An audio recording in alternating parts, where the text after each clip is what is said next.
අපි අද යන්න ආවා මෙන්න මේකක. නෙදර්ලන්තේ අය ඉන්නවා, බෙල්ජියමේ අය ඉන්නවා, ඕස්ට්‍රියාවේ හැම රටකම අය ඉන්නවා මෙතන. Germany.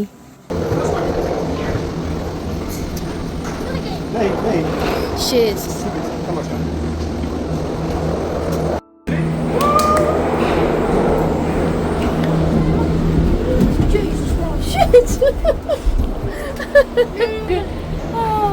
Dan van de zonskant zitten. Gaat de deur niet dicht of zo?